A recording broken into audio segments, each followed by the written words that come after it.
Bueno, yo siempre que digo que tengo que presentar al doctor Hugo Pizzi, digo, ¿cómo hago? Debe tener un sello gigante, es infectólogo, asesor, no solamente del gobierno de Córdoba, es del gobierno nacional y también de otros gobiernos de países del mundo. ¿Cómo le va, doctor? Claudio Durán lo saluda. Muchas gracias por atendernos. ¿Qué tal, Claudio? Buen día. No, es un placer. Realmente cuando uno se encuentra con gente agradable e inteligente, realmente lo disfruta a la entrevista. Muchas veces a lo mejor son medias ríspidas. Sí. Justo lo llamamos a usted para hablar de estas cosas que son por ahí un dolor de cabeza, y ni hablar porque venimos meses así. Doctor, queríamos preguntarle un poco lo que está sucediendo con esta situación que genera la variante Delta, porque, bueno, hablábamos ayer de la disparidad que hay en las decisiones, porque el Reino Unido habla de el 19 de julio como el día de se terminan las restricciones, mientras en el mundo la mayoría de los países, incluso en la misma Europa, están decidiendo digamos, más restricciones por la variante Delta. Y ayer la noticia desde Chile llegaba con esto de postergar algunos días más la apertura de fronteras, porque también tienen temor por cómo está, digamos, esparciéndose esta variante. Bueno, esta variante es un 40% quizás, o un poquito más, infectiva. Uh-huh. Pero a decir verdad, la constitución clínica de la enfermedad que provoca no la tenemos muy clara todavía. Si alguien me dijera a mí, por ejemplo, ¿qué índice de letalidad tiene? Yo no lo sabría contestar hoy, y de todo lo que he leído tampoco puedo extractar algo positivo, o por lo menos para tener ese conocimiento. Sí te lo puedo decir de la MANA o del inglés, etc. Uh-huh. Yo creo que si nos encuentra con gente vacunada, las cosas van a ser muy distintas. Uh-huh. Por eso se está tratando de vacunar más de 500.000 diarios, porque nosotros hoy tenemos vacunas. Sí. Acordate, Claudia, que hemos hablado algunas veces y realmente llegaban a cuentagotas y sí, nos costaba, porque llegaban en un día, poníamos todo y nos quedábamos siempre con la angustia de la gente, quiero vacunarme. Bueno, ahora es distinto. Uh-huh. La oferta está superando la demanda, ya hay provincias que han hecho compras y demás. Por lo tanto, yo creo que aún con una sola dosis, y presten atención a lo que les digo, porque hay trabajos que hemos estado viendo y demás, y hay trabajos que han salido inclusive de nuestras universidades, con una sola dosis y con cuidado no uh-huh, puede llegar a ser un problema Delta. Con 2 dosis menos, claro, menos en absoluto. El asunto es adherir a las medidas sanitarias. Claro. Y ahora hay un dato interesante, Claudia, que nunca se portó tan bien, tan estricto el sistema de control de fronteras, uh-huh, el grupo de la gente de migraciones. Si esto hubiese sido igual el año pasado, yo creo que estaríamos en otra situación. Doctor, usted hablaba un poco de la inmunidad que se genera con la vacunación, que es la herramienta fundamental que tenemos a la hora de enfrentar la pandemia en estos tiempos. El avance es importante en la República Argentina y estamos bien parados, ¿no?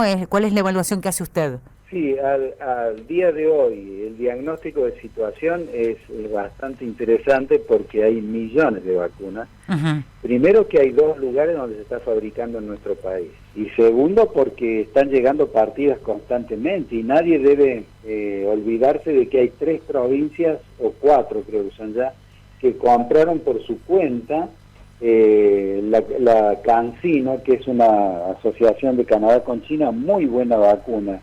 Y esa CanSino tiene una estructura muy parecida a lo que es la segunda dosis de la vacuna Sputnik rusa. O sea que uh-huh, llegado el momento, si no logramos la producción adecuada para completar las segundas dosis, es una candidata muy interesante junto con otra vacuna que es la misma plataforma, que sería la inglesa, ¿no?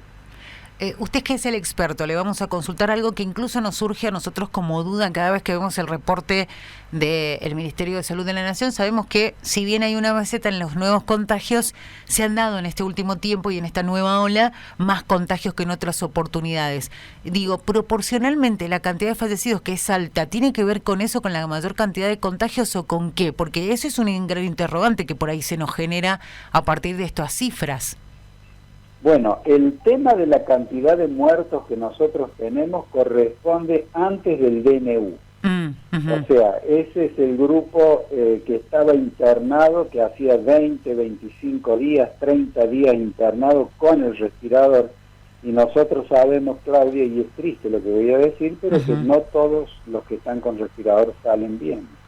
Entonces, ese sería el inventario de aquella época. Pero vamos a empezar a notar ahora que va a haber más oferta de camas críticas. Por ejemplo, hay algunos distritos del país que ya tienen un 42% de ocupación. Sí. Hay otros que están cerca del 64%, sí. Hay otros que están cerca del 45%, o sea que se descongestionó el sistema. Sí. Entonces de ahí la importancia de que esta gente entienda, fundamentalmente los que son indolentes, imprudentes, indisciplinados, que cuando uno se cuida no le pasa nada. Entonces, con o sin dosis, cuando uno se cuida realmente no pasa nada. Y hay un detalle que nunca nadie habla del tema. Sí. Cuando usted le permite al virus entrar y es un indisciplinado, le permite hacer la mutación también, porque el virus quiere reproducirse, sacar fotocopias de sí mismo, y tantas fotocopias que saca y algunas que le salen torcidas. Eso es una mutación. Claro. Y esas mutaciones serían lo que salieron de la raíz, Manaos, inglesa, de Kent. Entonces, si yo evito y tengo un comportamiento adecuado a las circunstancias, yo le impido al virus que siga mutando. De lo contrario, van a seguir las mutaciones, y las mutaciones nos han demostrado que algunas de ellas son más importantes, más sólidas y más fuertes que el mismo virus original de Wuhan. El virus chino, el virus que asoló el año pasado, hoy es un elemento insignificante al lado de las variantes que salieron de sus raíces. Doctor, me imagino entonces que se habrá horrorizado usted después de la Copa América, el resultado de la selección, porque bueno, veíamos celebraciones en todas partes y el temor es eso, lo que va a suceder en unos días, ¿no? Sí, siempre es eso. Nos sucedió con el velorio de Maradona, nos sucedió, por ejemplo, hace poco tiempo un equipo de Santa Fe ganó el campeonato nacional, y en la ciudad capital de Santa Fe también se escapó hacia arriba del índice. Recordarán, Colón se llamaba ese equipo. Sí. Y bueno, siempre sucede esto, pero a decir verdad, de lo que yo vi y que ustedes han cronicado de todo lo sucedido ayer o anteayer, lo que más me preocupaba era, mostraban bares, bares pequeñísimos para 25 personas, todo cerrado, y había más de 200. Y muchos sin barbijo. Sí, que es un caldo de cultivo. Ese sí que es peligroso. Sin duda. El otro por lo menos está al aire libre, se difumina. Puede uno contaminarse, no hay duda, porque había mucha gente sin barbijo y gritando. Cuando uno es tan vehemente, las gotas de saliva salen a una velocidad increíble, 50, 60 kilómetros por hora, y te pega en cualquier lado. Tal cual. ¿Quién no ha estado a lo mejor en un almuerzo, en una cena, y hay una persona que quiere hablar con la boca llena y habla, y de pronto vos y encontrás un trozo de miga en tu ropa? Claro. Bueno, imagínese si la cadena de aire, la columna de aire puede mandar un trozo de miga y pegarle en el comensal que está al frente. Imagínese lo que es lo imperceptible de una gota microscópica. Sin duda. Hugo, lo voy a sacar de este tema porque quiero hacerle una consulta, porque hoy en la provincia de Mendoza hay una preocupación bastante particular que tienen, que está relacionado con el VIH y con el SIDA, porque lo que temen en la provincia es que se registren más casos por lo que sucedió el año pasado, que mucha gente no se iba a hacer controles.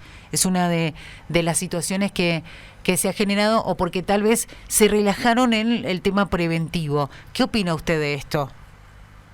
Bueno, convengamos que hay mucha gente que por temor decía, no voy porque tengo miedo de contaminarme, pero la mayoría de los hospitales y sanatorios del país siempre dividieron, inclusive dividieron con entradas diferentes lo que era la patología común y controles crónicos de lo que es la patología COVID. Es más, hay algunos lugares que no pudieron tener la posibilidad de dividir y pusieron carpas extra en la cosa, o sea que eso siempre se cuidó.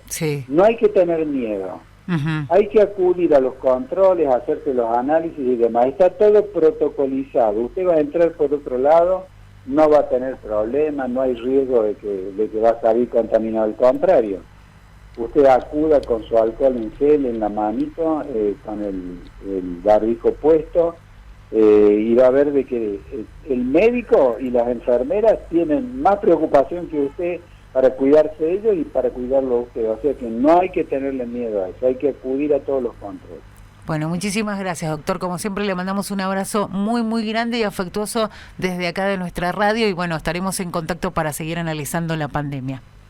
Bueno, adiós, querida. Hasta pronto. Hasta pronto. Un saludo cordial. Adiós. Hasta luego. Ahí escuchábamos al infectólogo, docente universitario, especialista, doctor Hugo Pizzi, hablando con nosotros de la pandemia, analizando la variante, y justamente hacía una reseña, el no importante, tener en cuenta que a partir de la circulación del virus en algún lugar en particular y por ahí con los descuidos, lo que podemos hacer es generar una nueva variante. Así es que es importante esto de seguir con los cuidados, la prevención a la hora de seguir enfrentando al COVID-19.